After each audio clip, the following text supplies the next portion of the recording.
क्या हुआ?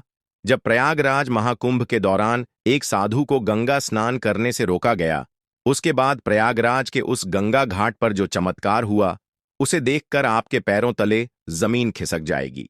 साल 2025 के जनवरी माह में प्रयागराज में सदी का सबसे बड़ा महाकुंभ लगने वाला है।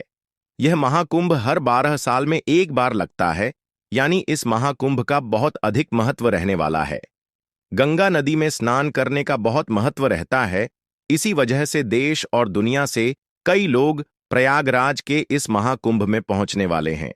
लेकिन अभी हाल ही में जो घटना सबके सामने निकल कर आ रही है, उसने सभी के होश उड़ा दिए। जहां पर एक साधु महाराज को गंगा नदी में स्नान करने से रोका गया। कोई भी महाकुंभ साधुओं के बिना अधूरा है, क्योंकि यह साधु संतों के आगमन और स्नान से ही संपूर्ण माना जाता है। देश भर से साधु महाकुंभ शुरू होने के कई दिनों पहले ही प्रयागराज पहुंच जाते हैं। इस घटना की शुरुआत होती है मध्य प्रदेश के महेश्वर में रहने वाले राधानंद जी महाराज से। राधानंद जी महाराज रोजाना सुबह 4 बजे उठकर ठंडे पानी से स्नान किया करते थे और भिक्षा प्राप्त करने के लिए निकल जाते थे। उन्होंने अपने जीवन काल में सांसारिक सुख का त्याग करके कई तपस्याएं की और कई सिद्धियां हासिल कीं। वे महेश्वर के घाट पर ही निवास करते थे। जब उन्हें प्रयागराज महाकुंभ लगने की खबर मिली, तो वे महाकुंभ में जाने के लिए बहुत उत्साहित थे। वे तकरीबन 1 माह पूर्व महाकुंभ में पहुंचना चाहते थे, क्योंकि वे वहीं पर 2 से 3 महीने बिताना चाहते थे।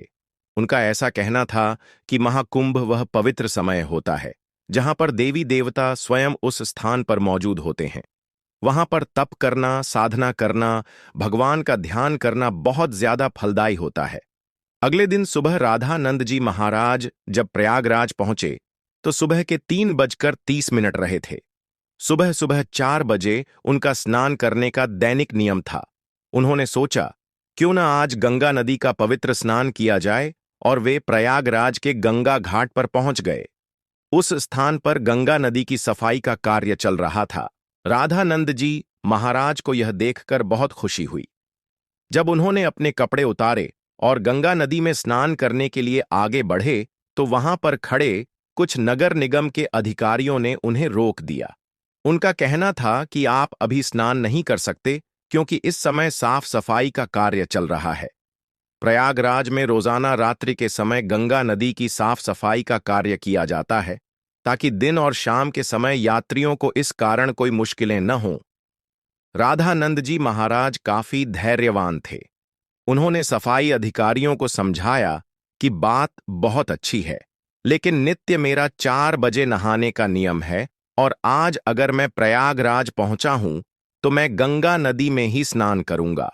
मेरे एक अकेले के नहाने से ना तो तुम्हारी व्यवस्था बिगड़ेगी और ना ही मुझे कोई समस्या होगी। लेकिन वह अधिकारी अचानक से गुस्सा हो गया और उन साधु महाराज से कहने लगा कि आपको इसी समय क्यों नहाना है? अभी पूरा दिन पड़ा हुआ है। क्या यहां पर तुम्हें कोई इंसान नहाता हुआ दिख रहा है? क्या तुम्हारे अंदर इतनी शक्ति है कि तुम सुबह 4 बजे इतने ठंडे पानी से स्नान कर लोगे? व्यर्थ की बातें बनाना छोड़ दो और यहां से चले जाओ। अभी तक तो राधानंद जी महाराज बहुत विनम्र थे, काफी धैर्यवान थे, लेकिन उस अधिकारी के अपशब्दों को सुनकर अचानक उन्हें बहुत बुरा लगा। उनका ऐसा मानना था कि गंगा नदी पर किसी का अधिकार नहीं है।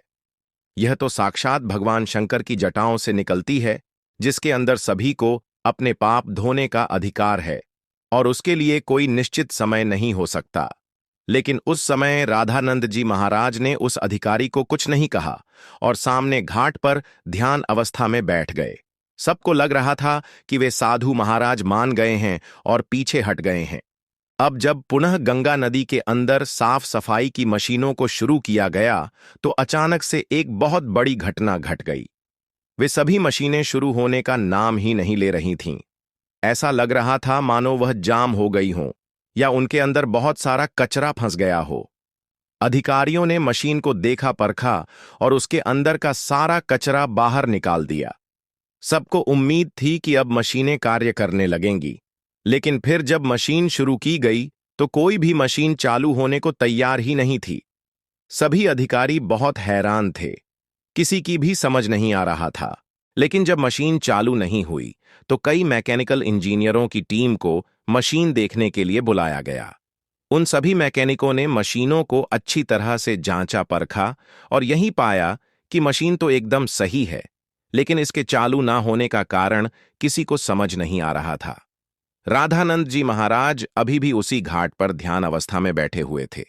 गंगा नदी का साफ सफाई का कार्य उस दिन रुका हुआ था। सभी लोग बहुत हैरान थे।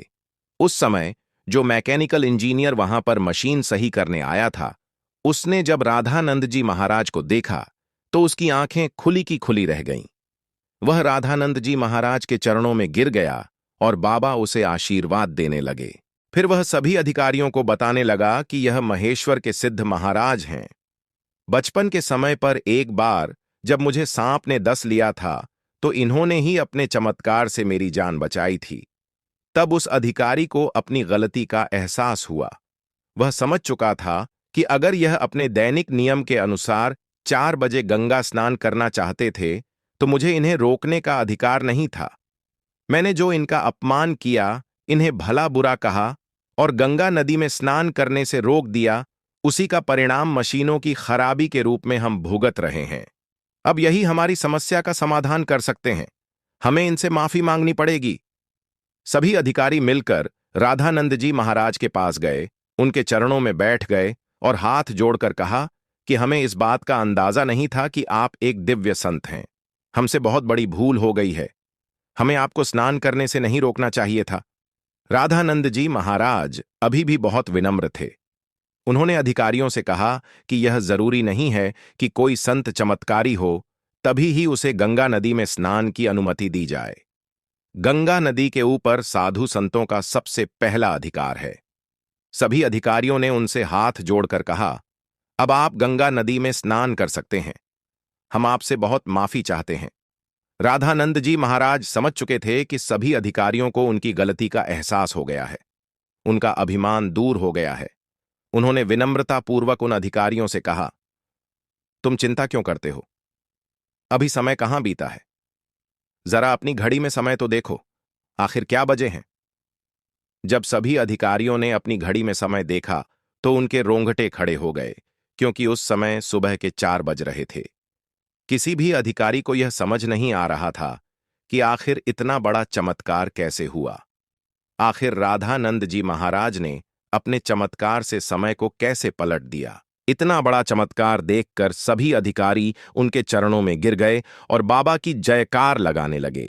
इस चमत्कारी घटना के बाद सब लोग उन्हें मान गए और उनके दास बन गए, जिसके बाद वे सुबह 4 बजे अपने नित्य कर्म के अनुसार गंगा नदी में स्नान करने पहुंचे और इधर मशीनों को फिर से काम करना शुरू कर दिया। सारी मशीनें एक साथ चालू हो चुकी थीं, जिससे यह प्रमाणित हो गया कि यह मशीनें केवल राधानंद जी महाराज के इशारे का इंतजार कर रही थीं। जैसे ही उन्होंने अधिकारियों का अभिमान चूर किया और गंगा नदी में स्नान किया, वैसे ही फिर से मशीनें चल पड़ीं। यह बहुत बड़ा चमत्कार था, जो हाल ही में प्रयागराज के महाकुंभ में हुआ है। वास्तव में दोस्तों, यह भूमि साधु संतों की भूमि है। यहां पर साधु संतों का ना तो अपमान किया जा सकता है और ना ही उन्हें छोटा समझा जा सकता है। इस देश का हर संत इस देश के लिए कुछ ना कुछ करता है और भक्तों को अध्यात्म के मार्ग से जोड़ता है। हमें कभी भी उनका अपमान नहीं करना चाहिए और ना ही उन्हें छोटा समझना चाहिए। इस पूरी घटना को लेकर आपके क्या विचार है? हमें नीचे कमेंट बॉक्स में जरूर बताइएगा। अगर वीडियो आपको पसंद आई हो तो लाइक जरूर करें। साथ ही चैनल को सब्सक्राइब करके बेल आइकन को प्रेस कर लें। बोलो हर हर महादेव।